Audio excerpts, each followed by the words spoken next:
Shailly, will you be explaining what's on this beautiful slide?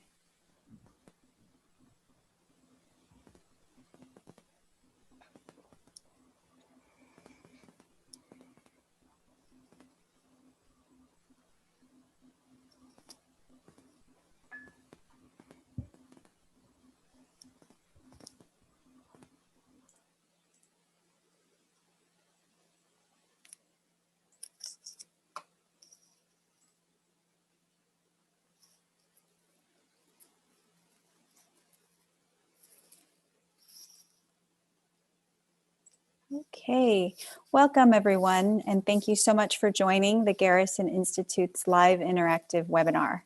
Today, our guests are Caroline and Voldstad and Shailly Agnihotri. Caroline is a lawyer and yoga meditation teacher. Caroline has led classes and workshops in mind-body practices for a variety of audiences at educational and nonprofit institutions. She has also created and led organizations dedicated to promoting yoga and meditative practices at her own educational institutions, including the College of Holy Cross, Harvard Divinity School, and Columbia Law School. Shailly spent more than 20 years as an attorney and has developed an expertise in criminal justice through working as a prosecutor, New Orleans Parish, teaching at Georgetown Law School, and as a public defender in New York City. She is a trained facilitator in restorative practices and a certified mediator, has a JD from Tulane Law School and a LLM from Georgetown Law. Before we begin today's session, I'll go over a few logistical items about our gathering. We're on a Zoom webinar, so participant audio and video are off, and you will see only myself, Caroline, and Shailly. For anyone unable to attend live, we are recording these sessions. You will have a chance to view these recordings, as well as a schedule of upcoming programs at garrisoninstitute.org. We offer these sessions free of charge as a goodwill gesture to support our community during such times of heightened uncertainty. We would welcome donations of any amount to help us continue to offer these sessions. Thank you. Finally, we will have time for Q&A during this gathering. You can post your questions in the Q&A panel, which is accessible at the bottom of your screen by hovering your arrow over the Q&A button. We're on for an hour today and we'll respond to as many questions as we can. Thank you again, Caroline and Shailly, for being with us today, and I will turn it over to you. Thanks, Amy. Thank you, Amy. And thank you, Shailly, so much for being here. I really appreciate the time, and I know restorative justice is a topic we have a lot of people have a lot of interest in, so I'm excited to dive in. But I wondered if, sort of just as a way of all arriving in this space, you would be open to leading a short practice for us before we kind of get into the questions. It's actually, I have to thank you so much, Caroline, because it's quite a gift to be able to integrate all the different things I really care deeply about in this 1 hour. One of them is the meditation and yoga. And I know we've been all sitting a lot and Zooming a lot and engaged with the world and whatever anxiety that's causing us, but yet also disconnected from ourselves because we're so engaged with the world. So I thought this is my favorite Kriya technique. So I thought we'd just do a short little short meditation. So to begin, I'm sitting on the floor. So I'm actually going to put my hands on my hips and raise my torso up off the hip socket. But if you're sitting on a chair, if you could find a way to connect to the floor with your feet, maybe you have to sit up off your chair a little bit, just so that the feet, or that you have a solid connection to the ground. And if your feet are connected to the ground, go ahead and lift up the arches a little bit. Put your hands on your hips and lift the torso off the hip socket. We all are sinking into our hips right now, so it'd be great to create some spaciousness around the chest cavity. Yeah, so from there, let's bring our hands to their side ribs and close your eyes or gently lower them if you're comfortable doing so. And just start feeling under the palms of your hand the expansion on the inhale and the returning to the center on the exhale. Just connecting the palms of your hands with the pattern of your breathing, just your own breath. No need to change anything, push anything, just begin to notice. And from there, let's bring our arms out into a T. So your palms are actually pushing out and your hands are coming towards you. Because right now, all of us probably have fingers that are exhausted from technology work. So from this sense of pushing out on the side, fingers towards the body, there'll be a nice hand stretch. And there'll be a sense of expanding our chest cavity, which has probably spent a lot of time caved in recently. Yeah, and while we're in this position, let's reconnect with our feet, our seat, continuing to lift the torso up, and perhaps feeling connected to that spaciousness that we've just created through our breath. Allow the hands now to rest gently on your thighs, palms up or palms down either. And let's bring the right ear to the right shoulder, because I know for me, the constriction is very apparent in my neck right now. So with the inhale, we breathe in prana, light, and then on the exhale, we actually distribute it through to the knot that's constricted, perhaps incrementally releasing it. And just a few breaths on your own pace. And very gently bring the left ear to the left shoulders. Find that juicy spot on the right side. And on an inhale, breathe in the prana. On an exhale, send that prana to that constriction you've identified on the right side. We'll do a few breaths at your own pace. And just notice what this practice is doing to your mind, if anything, without any correct way for it to respond. And gently bring your head back to neutral. Bring your thumb and first finger to touch. Allow the grip to rest easefully in your chest cavity and your fingers to rest also. So there's no stress in the hands as you create this mudra. The shoulders remain neutral. And now under the palms, let's just explore this relationship to our internal flame that resides in our chest, the Jiva Atman that is within us, the flame that is part of the greater universal flame.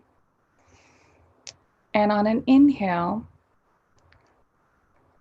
allow the luminosity of this flame to go outside of its container to fill up your whole entire chest. And on an exhale, allow it to come back to itself, more luminous from the journey. And with each inhale, expand the perimeters of this luminosity.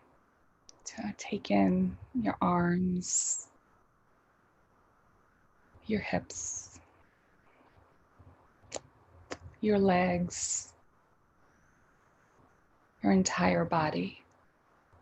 Most importantly, though, remember that with each exhale, you return home to your essence.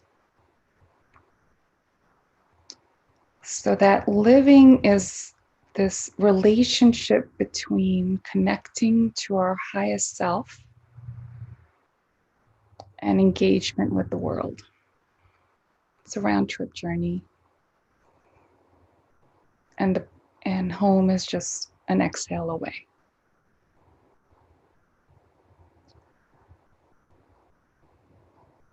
So I am in this state that I don't want to leave, but I do have to be mindful of time. So I am going to ask you to just release the right hand back down to your right thigh.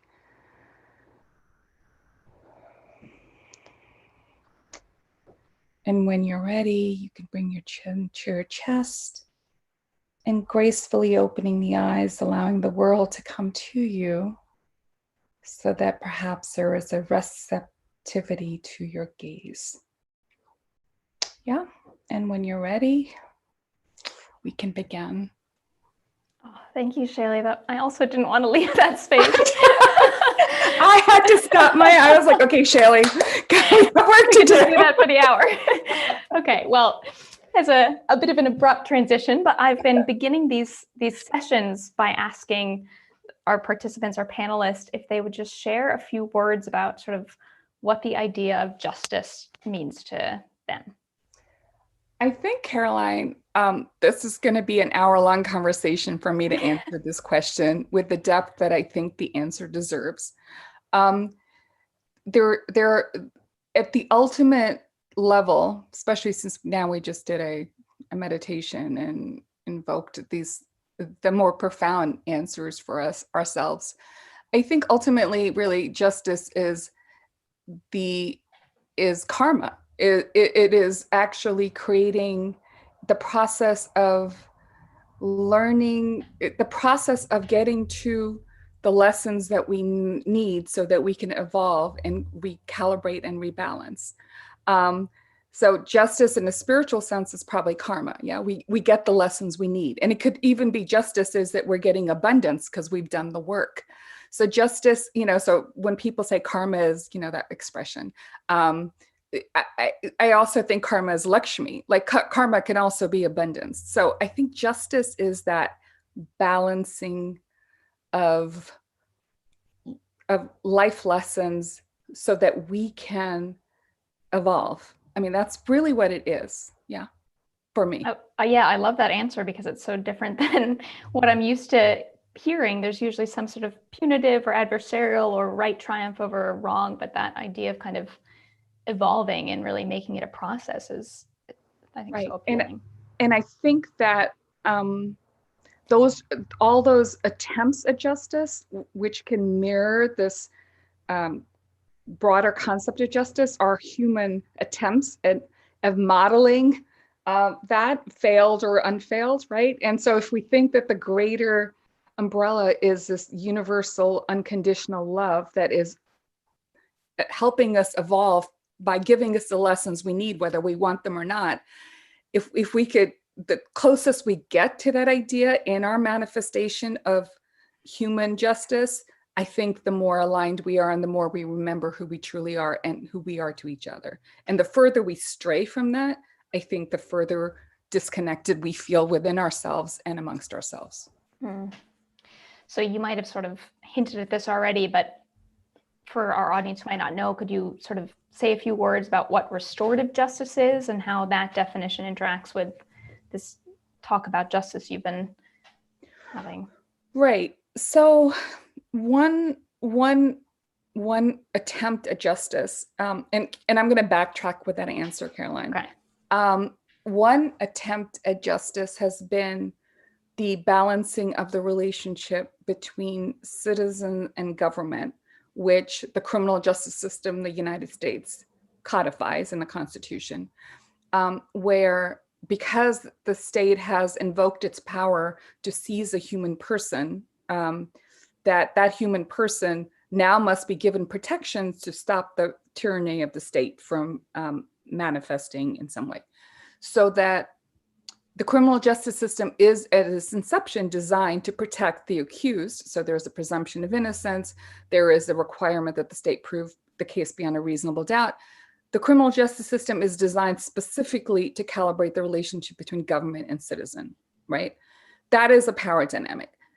I think that not understanding the necessity of that power dynamic in the criminal justice system has led us to sometimes only reflect upon justice as the criminal justice system. But beyond the criminal justice system, there is the idea of our relationships with ourselves and each other that has to, I believe, exist outside of the institution of the criminal justice system, because let's face it, the criminal justice system has strayed from its core values because of embedded legislation that is criminalizing poverty, by the privatization of prisons, by the enforcement mechanism of the government, which has not been used in a fair and balanced way for the betterment of all. So to look at justice only within the criminal justice system is to narrow the conversation beyond what I think any moment in time, but especially this moment in time requires. Yeah. So what is restorative justice? Restorative justice in the way that TRC, which is the Restorative Center, the introduction didn't include this, but really I'm here because I founded the Restorative Center, which is a nonprofit to advance and teach a unique model of restorative justice. We believe that restorative justice is best understood as a community-based power sharing process where people can not only realign with their own power, but by doing so, power meaning humility actually, and by doing so connect with each other we use the process of storytelling for that. To get to the issues of disconnect after first getting to an area of connection. So we build a landscape for the most complicated conversations that need to happen so that people can use this process as a vehicle for emergent wisdom to gather together and chart a path forward. Okay, so that's a short answer, but I don't even think that was a short answer. Well, Sorry, Caroline.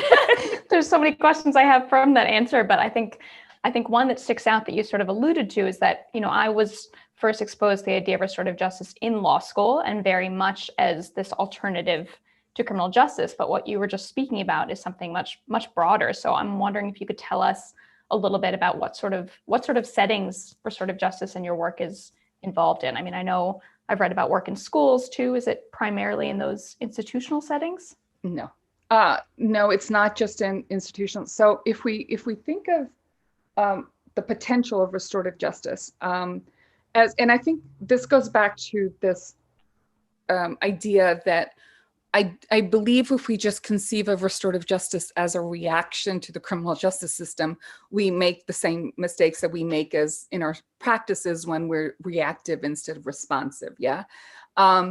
So if we really want to understand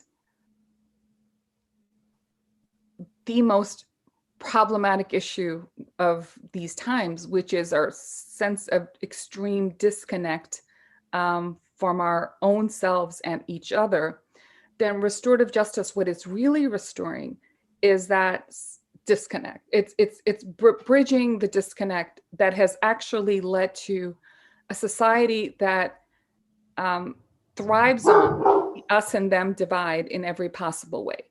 So if we continue to divide ourselves from ourselves even and each other, then we are having institutions that reflect that divide instead of reflecting who we truly are to each other and ourselves. So restorative justice, if we think of it as a system of human engagement that recalibrates ourselves each individually and collectively, then what we're actually talking about is a new paradigm of engagement that is not under the umbrella of institutions that, for whatever reason, that's another interesting conversation too, really thrive on the us, them, divide each other from ourselves, and ultimately ourselves from our power. I think that got a little convoluted at the end. So the way I'm understanding it is, from what you're saying, it's not to think of sort of restorative justice as an answer or kind of alternative, but as something that underlies the sort of transformations we need to have happen in society into these systems that exist. It's sort of this precursor of, okay. Thank you, Caroline. And the application, to now get to the question you were asking, we have applied this concept of restorative justice within schools, and because it is a power sharing methodology that we believe in, we realize that the real application of the principles, the core values of this model, which I'd like to talk about when I finish this question, is that we had to teach the teens themselves to be the leaders and to be the facilitators of the process. So the teenagers became the restorative justice leaders, and now they help me co-teach this model to adults. We've used it in communities when there have been issues that needed addressed. For example, just to have a community circle, the issues that need address will emerge.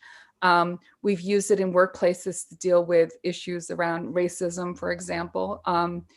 We've used it, now we're developing a model, we're using our model to create a reintegration of community after people come home after a period of incarceration. It's a possibility, it's used as potentially a sentencing circle so that the community voice around sentencing can be heard. But the scope is pretty broad, and potentially as a national recommendation about where we are in this moment of time, this model of a grassroots conversation held nationally to address the issues that I think this country needs a space held for would be, for example, conversations around race. Because South Africa and Canada had truth and reconciliation commissions, but the problem is that they went to reconciliation without having the hard truth acknowledged first of everybody's voices in the community, so that there can actually be an emergent wisdom about how to move forward together. So the application of restorative justice in this moment in time is quite profound. The necessity is quite apparent. So I want to expand the definition beyond a methodology that's just used within the criminal justice system. Yeah, that's great. And I mean, as you're talking, I think it becomes apparent how needed the sort of intervention you're talking about is in this fractured climate. But I guess I'm wondering sort of pragmatically, what would that look like? You know, if we're taking people from other sides of the political or ideological divide, is it just gathering them? I mean, what sort of facilitation is required? I know you have extensive training, but is it something that, you know, people could do within their own communities? Absolutely. I do believe, however, that question is really important, because it's not, okay, so it's sort of like you've learned to teach to meditate. It's sort of like learning to teach meditation, okay? Telling somebody to sit with your eyes closed is not teaching meditation, and it's not leading meditation, yeah? It's when you're doing energy work, because ultimately it is energy work, it is sort of bringing awareness of our deep connectedness to each other, which is energy work, because we're already connected, but the pathways of the connection are so littered with muck that we have to clear them to actually see who we are, yeah? So there is a methodology, there is a structure to this process, and there is an important curriculum that we've developed in how to be a facilitator of this process. It's teachable, but it's just like you can teach somebody to teach meditation, but it is not just putting chairs in a circle and having a conversation. There is a methodology to it. And simply put, I studied with a medicine woman, Heather Principal, and she taught us the medicine wheel. And I realized this is a yantra that's in almost all ancient cultures, the 4 directions. And there is actually tremendous wisdom in the 4 directions, because to complete a conversation, to complete a thought, you kind of need to address all 4 quadrants. So we begin with prompts that sort of invoke a sense of humility in the participants in the circle. Then we move in phase 2 into prompts that invoke elements of the earth, because I do believe disconnect from the earth is one of the primal disconnects that we kind of we need to address, even amongst ourselves, and the energy body has those same elements that are significant landmarks to invoke this connection, meaning that we share stories about the primal existence of being on this planet, not the psychological dimensions, not emotions, not feelings, but the true primal humanity of us all. And those are prompts that could be shared anywhere on this planet, because anywhere on this planet, people will have a relationship to water or earth or fire. And so on that landscape of humility and then shared humanity, we have opened the door for possibility of empathy and vulnerability. And from that landscape, we get to the issues that are causing the disconnect. And from there, we build together into what we do next, which is phase 4. So there is a structure to it.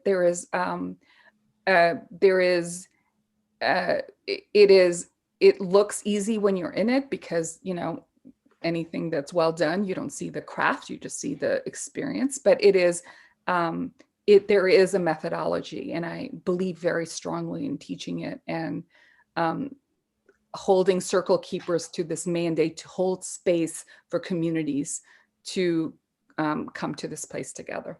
That's sort of a short summary. Yeah. Okay. Well, it's such an appealing approach, but you know, as you're talking, I'm thinking how foreign it is for me to the paradigms I learned in law school. And so I guess I'm just wondering how you went from, you know, being a lawyer, I know you worked as both a prosecutor and a defense attorney, to sort of embrace this approach and what that trajectory looked like a little bit. Thank you for that question.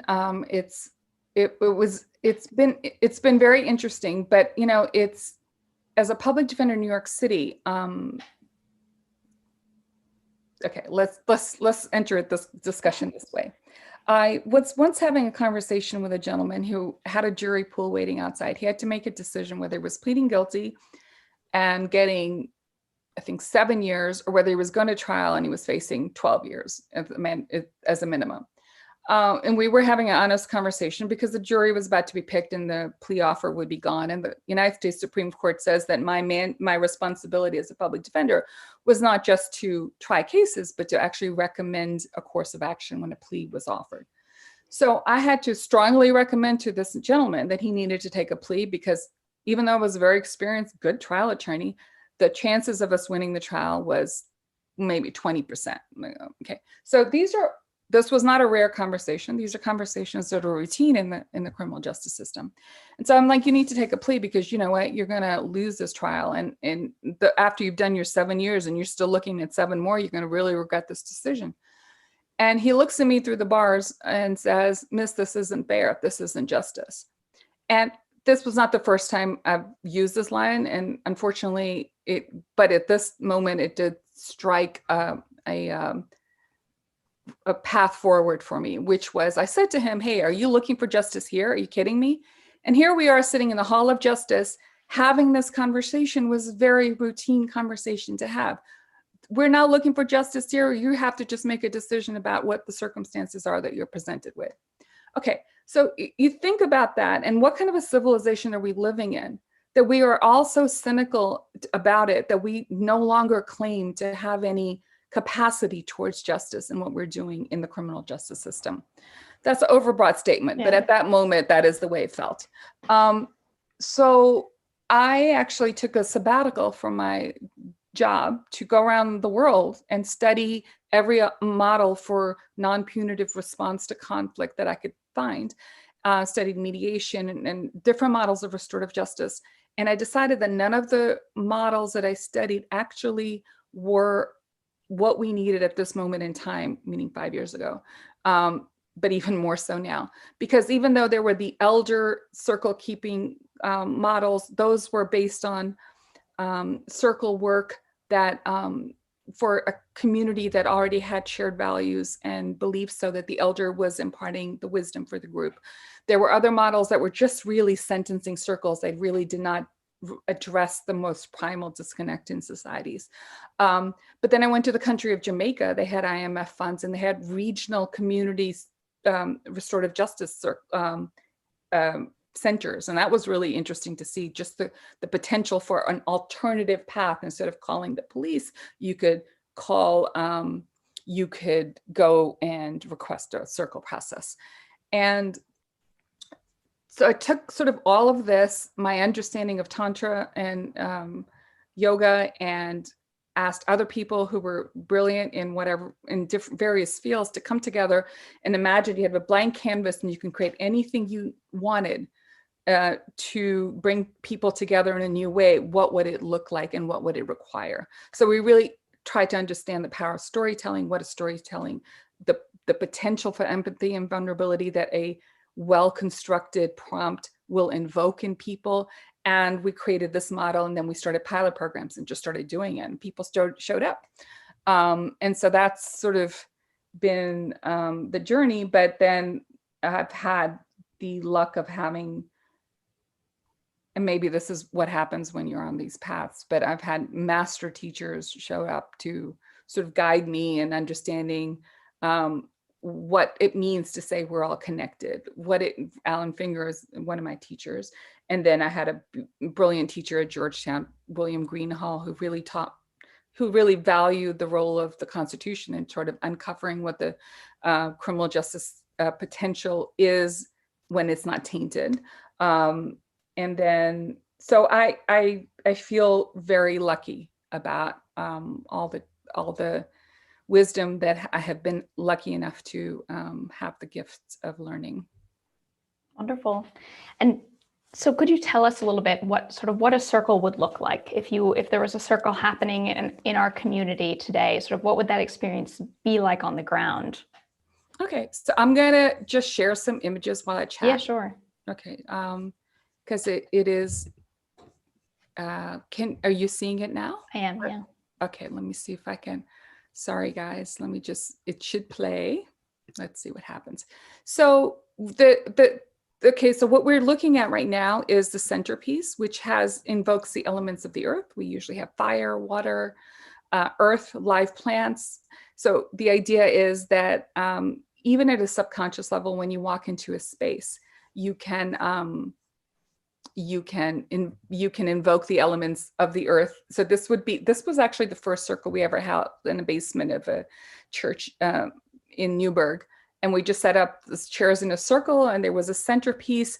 And what's really interesting to me is actually the co-option of even the primal elements of being on this planet, like by religion, so that people are like, oh my gosh, what is this? And it's, okay, this is earth. This is water, this is fire, this is the flower. And the fact that we have lost even these primal connections, I think it might be the root of some of our disconnects to ourselves and each other. So you would find a chair in a circle. These are our team leaders. They're students in the South Bronx, and they're setting up a circle, and it's fun, it's beautiful. Each centerpiece has its own arrangement. And when people are sitting in a space, it's a place you can focus your attention. You can contemplate your answers or listen. We really have had intergenerational circles almost since the inception. And what's interesting is that we are all sort of have this false notion of that, oh, young people don't want to listen. Well, they don't want to listen because we're yelling at them, we're lecturing them. But if we're actually sharing stories about being human and what we've learned about it from that point of view, I know that they will listen. The thing is that by not having spaces where we can listen to each other intergenerationally, there is wisdom that's not being transferred to the younger generation, and things we need to learn from the younger generation that we're not have the capacity to listen to because maybe the format is not one that can invoke it. So I love being in circles with young people. I learned so much from them. And I am very honored when I am able to share stories, for example, about my grandmother with them, because that's my, those are stories that anchor my life. Look, people are yearning for this space. It's a space that's different than other spaces because there is that potential for power sharing. You're not walking into a room where somebody's saying, I'm in charge, I'm going to tell you exactly what to do. One of our primary values is that you can pause or speak, so that even that choice of speaking or not is allowing the potential for people to connect to their voice or use it or not. And we also use the process of speaking in turns, so that this is the other interesting thing about this model and this methodology, is that because you hear something, but it takes a few minutes for it to get to you, you're actually able to go from a reactive mindset to a responsive mindset. So it develops that sort of potential for a responsive answer. And I know this is really important for teen brains, because we are living in a world where almost the only thing that's being invoked is a reaction to things. But this process and sitting in this rhythm of just waiting for your turn to speak and listening, actually your thoughts evolve because other people have added answers, so that when it comes to you, it's sort of like you've already learned and evolved your answer from when the prompt was asked. It's actually a very it soothes the soul. I wouldn't say that anywhere else, but this is the gift. Okay. And the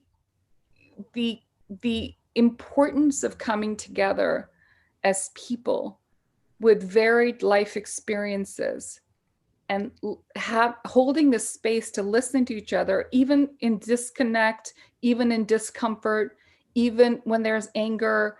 I think the circle process, well constructed and well run, can hold that space. And then we've obviously this year, we've had to start doing work online. So we've created a methodology that we could run the circles online by creating a virtual circle centerpiece. And then we've been having circles on Zoom almost all year. And then as well as training online. And then this is another, and these are just various circle photos. So we were talking about the circle keeper code. This is something I use when I'm teaching circle keepers. This is not any mandate for people that come into a circle as participants, but when I teach, the core values of what we believe the circle keeper's responsibility are written here. And these are not as easy as one may imagine to actually do as a human being, which is to not bring your own agenda as a circle keeper into the space, because people in the circle can have various different approaches to life, and we want to hold space for all of those to come forward so we can stop putting bandages on things. We can actually have the courage to look at things with a stark reality, but with compassion together. So these are some of the core values that I teach to the people that want to be circle keepers. Yeah, and I think I'll stop sharing now. So thank you for asking that question. And thank you for the visual. I think it was really evocative, even in terms of just seeing people gather in a circle that way seems so different to the sort of visuals of justice I'm used to seeing, of people in parallel lines with sort of someone in charge talking to someone else. So I can really see how that, even just that simple kind of visual reform can be such a shift for people entering a space. That's a really great point, Carolyn. And I wanted to say this, and I had this in my notes because I thought it was really a good way to sort of, the way you framed it and the way I understand it is that we know as yoga teachers, yoga practitioners, different formations move energy in a specific way, right? A warrior 3 energy is not Shavasana energy, right? So in the same way, the configuration of a circle has a potential for moving energy in a different way than when obviously you walk into a courtroom, the judge is sitting up high and you're all in rows behind a railing. That gives you a very clear, different energy from it. Yeah. So you've alluded a few times to your sort of yoga and spiritual training. Could you talk a little bit about that trajectory and sort of, I guess, how those practices are embodied in the work that you do now? I'm sure this is also not a very simple question to answer. No, but it's an important question, and it's kind of fun. Thank you for giving me the opportunity to talk about this, because it's not usually the questions that people ask around this work, but I'm really excited to be able to do that. I never wanted to be a yoga teacher. I just wanted to really understand. I grew up, I'm Hindu. I grew up in Baton Rouge, Louisiana. In when my parents moved to Louisiana, there was no real religious, we were the waves of the first immigrants to Louisiana from India. So my father is a Sanskrit scholar, and so we would start meeting they created a puja on Sundays, so that just 10, 15 families in Baton Rouge, we would gather on Sundays, and Papa would read passages from the Gita in Sanskrit, and then we would read the English translation, and the translation we had that time was the one that was most available, I guess, in the United States, which was from the Hare Krishna lineage. And I don't know their official title, sorry. And then we would read passages from the Vedas, and then we would sing bhajans, and then we would have delicious food. Yeah, so we'd have prasad and puris, and so it was a lot of fun actually growing up in Baton Rouge. People don't know how fun it is to actually, at that moment in time, have a small community, but so really feel connected to all these people. Okay. So that was my religious sort of it was really fun. I loved it. Great part of my childhood. I became a lawyer. I sort of, went to yoga classes once in a while, but then I was starting to search for a meditation teacher because I never really studied meditation because, anybody that's been to India, there is a culture of Hinduism, but there's very little sometimes practice of the core values and principles. So I was looking for a meditation teacher, and I went to some meditation schools, and they were not for me. They were very rigid. They were very stern, and it didn't suit my understanding of myself or what I wanted to study. And I walked into Alan Finger's class around Union Square, and he's sitting up there and he's telling jokes before he teaches meditation. And there's this light air to it. There seems to be no solemn bow down to me, I'm the guru, which, having seen a lot of Indian gurus come to Baton Rouge because they would come visit our family in Baton Rouge, I was well versed in the guru sort of devotional sort of ideas of the religion. But I really found it to be this fresh approach to meditation that I was drawn to. So I started going to just study meditation, going to meditation classes. And I realized the only way I could dive deeper into this particular lineage was to take the yoga teacher training. I took the 200, took the 300, took all the advanced, started, working with Alan as a volunteer on his retreats and sitting with him while he was doing Dharma sessions with people and watching his ability to navigate energy and kriyas. And I believe he's a true master. And so it's been quite interesting to study with him and understand the flow of life in this, and understand how the lessons of the Gita, which I remember from my childhood, can be interpreted in a non-religious context in the sense of understanding the lineage of the Vedas without the structure that confined it a little too much with the religious armor. And I'm sorry, Carolyn, I've gone off the deep end now, but I'm going to try to wrap this up. But what I'm trying to say is, so understanding that, okay, if the core belief of Tantra is that we're all drops in the ocean, but yet we are drops, and that yet we are part of the ocean, that truth of the duality in which we live, but the singularity of our true essence, and how to sort of land that in the field I was working in, which was the ideas of justice of the criminal justice system, was the mandate that I took from that lineage. How to take the wisdom of that teaching and apply it to this world that I was in, sort of this was my battlefield. What do I need to, what is the wisdom that knowledge can afford activation in this field of work? Awesome. Does that help at all? It does. It does. It was very interesting to lead up to it as well.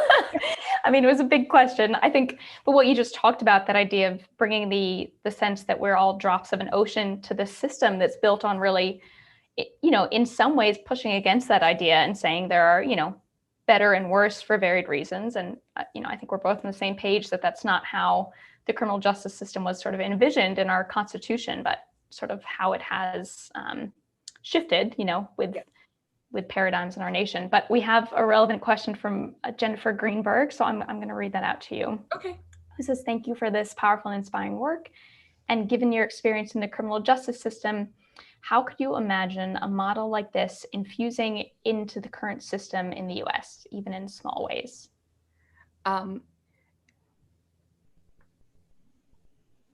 So I think Caroline, you and I spoke about this before we had this conversation. I think the criminal justice system is, let me say this, a bold statement, and then I'll modify it. I think it's beyond reform. Like the idea of reforming, I think, doesn't get to the restructuring that needs to happen. Yeah. So what do I believe? I believe that that we need to clean out all the embedded racism, the criminalization of poverty, the the inappropriate enforcement of the laws. That we need to look at the legislation. We need to look at the enforcement. We need to look at the system itself.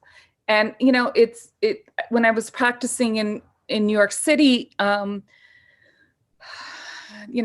like 5 years ago, people were saying, "Oh, we're in the post-Obama era. There's no more racism in this world." I'm like, can you guys please go spend a day in criminal court and see who is getting arrested for what? Yeah. Like, if your child was getting arrested and spending a night in jail because they didn't have money for a train fare, would you be saying this? Like, there are two worlds. There's still two worlds in America, maybe more than two, but we need to look at the stark reality of what is happening in the system. And I am not in favor of any more band-aid solutions to anything. Hopefully we moved beyond that, and we're going to do the deep dive that's necessary. To get to the question of what we're going to do in the criminal justice system, I do believe we need restorative justice circle processes. I think communities need to come together, share stories about their experience in the system, and we need to listen to them, all of us. We need to understand the damage that has been done in communities and to people. We need to sit with this reality. We need to look at the laws that have been written in an inequitable way to in so many different arenas that, so I'm going to try not to go down too far down the road, but so the restorative justice potential is profound in this area, but it is not just, oh, we're going to do a little restorative justice circle for one person out of 1 million that gets arrested, and then we're going to call it a victory because we did one. I think that would be a bandage for me. What I'm asking us to do in this moment of time is to look deeper and to really face the reality of what is going on and has been going on, because trust me, most of us have been in denial. I lived in Manhattan. One of my kids went to a private school. Another one went to a public school. And the parents that I would speak to had really good meaning, well-intentioned people, had no concept of what was happening in their name down the street from where they lived. Yeah. I mean, this, as you're talking, it's the idea that keeps coming to mind that you spoke about a little bit earlier was that we're sort of, in thinking about reform, we're kind of missing this really crucial piece of reckoning. Yes. Actually addressing these societal wounds and taking them seriously and not sort of glossing them over. Like, that seems to be the kind of the piece that we keep trying to move over because it's ugly and messy and hard. But there is a way to address it, and there is, and really, it's not fair to address it without having the structure for it. Because I believe that a circle can have a different level of density depending on its purpose that it's serving. Like, if it's just a community circle, it's going to come, people can come and go. But if you're going to have, the circle must be created in the structure that can withstand the energetic outlay that will happen in the circle. It's just like a vessel. If the outlay is extremely powerful and the structure is weak, the structure will crack. And I've seen this when other people in other models of restorative justice have come to me, oh, it doesn't work. What was the structure that was created? Yeah. Because if the structure cannot withstand what needs to be said, then people will not say it, because people also have the ability to know, can I really say this? Can this conversation get real? And one more thing, Caroline, I don't believe one circle would ever get to any, like it'll just open the door. I believe a series of 4 circles actually completes a thought process. Just as one circle has 4 phases, 4 circles create a sort of a structure for community conversation. And those conversations must be well facilitated, or else people leave the circle more cynical than when they came. And that is honestly, that breaks my heart. That's a huge wound. I don't want this process to be co-opted by people that want to make us more cynical, and more disconnected.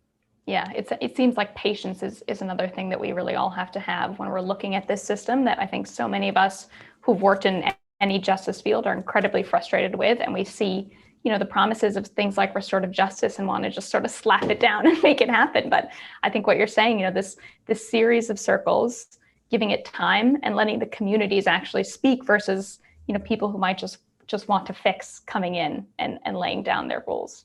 That's so true. But, I always say to people when they talk about time and patience, this is it's so frustrating to people that have worked in the system, because go to court. Yeah. My clients would have to come to court at 9 a.m. or else a bench warrant will issue. Yeah. And they'd sit there till 4 or 5 to get an adjournment. They had to take off of work. They had to figure out somebody to pick up their child.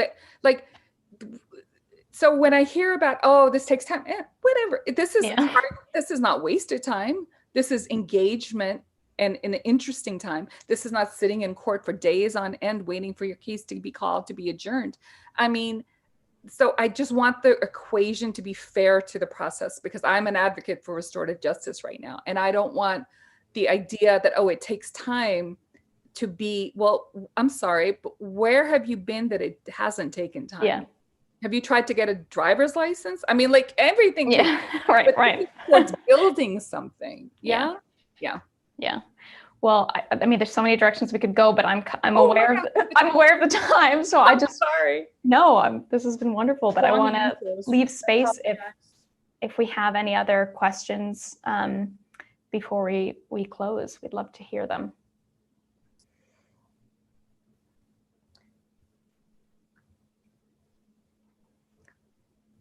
So Caroline, if we don't have them, can I ask you something? Yeah, sure. So, okay. So one of the prompts that I love asking people, and maybe if anybody's on, they can share this too, is what lesson from an ancestor are you leaning on these days? So I'll just answer first, which is, I've been leaning on the lessons from my paternal grandmother. I've just been thinking about her. She was, part of the mass migration. The family became refugees for a while. She had to leave with her kids and her husband, the ancestral home, with nothing except what was on their back. And now the grandkids are all over the world doing interesting things. And I think about her resiliency and her intelligence and her strength to hold it together during immense world changes. So I think about my Mataji and I honor her right now. I'm wondering who you would answer, how you would answer that, Caroline. Yeah, thank you. The person that comes to mind, and I think she'd be offended if I called her an ancestor, but is my mom, whose sort of key advice since I can remember has been the quote of Julian Norwich, that all shall be well, and all shall be well, and all manner of things shall be well. And sometimes it's a very frustrating response when something's happening in my own life or the world that feels very unwell. But I think at a cosmic level, it really sort of aligns with my values. And, I think this idea that you alluded to of us all as drops in this ocean, that, this ocean exists, and that in and of itself is a good thing. That is sort of the truth of all shall be well. Thank you. That's beautiful. Yeah. Thank you for sharing that. I don't know if I'm not looking at the chat because that would be beyond my capacity. But if anybody else has an ancestor they wanted to share that with, I would love to hear. Yeah, to type it into the chat, feel free to. Can I, tell me when we're almost out of time, and I just want to share a poem that's to end when you tell me it's time. Sure. Let's give one more minute. If anyone tuning in has a response to this question of a lesson learned from an ancestor and would like to tap into the chat box, would be great to get other voices. I find especially in this moment of time, it's been nice to ask that prompt because people have ancestors that have gone through a lot. All of us do. And it's good to remember that resiliency, that's part of our lineage, no matter where we come from. Yeah. And it's nice to hear the lessons that each one of us walks around with, that we can sort of, it's nice to hear, to share that thread of humanity. Yeah. Okay, so should I screen share this now? Yeah, that'd be great. Okay.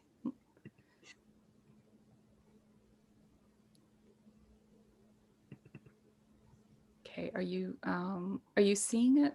Yeah. Okay. There we go.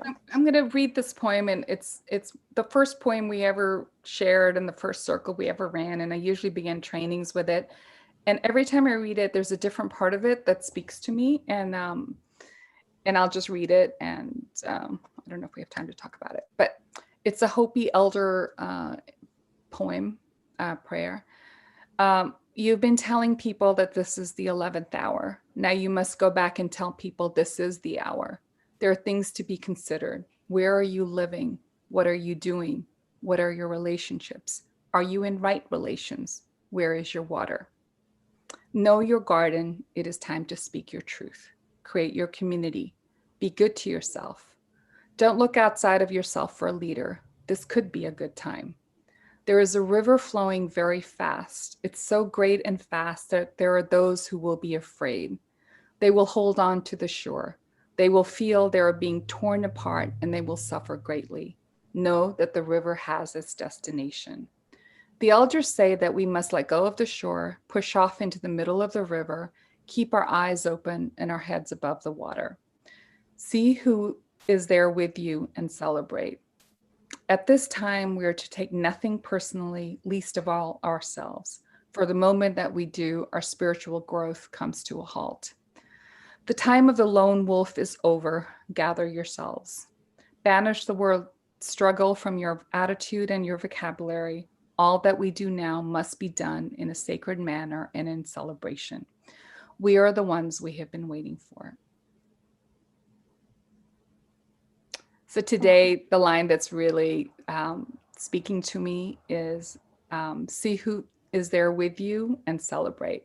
So thank you, Caroline. I celebrate this conversation for being here with me in this moment of time. Thank you so much for offering your wisdom and all of these lessons. It really has been so nourishing to me. And just as a last moment, in case anyone hasn't seen, if you're curious to learn more about Shailly's work, you can visit her website, which is therestorativecenter.org. Is that correct? Thank you, Caroline. Thank you, Garrison Institute also. Right. Just a pleasure. Yeah, thank you all so much.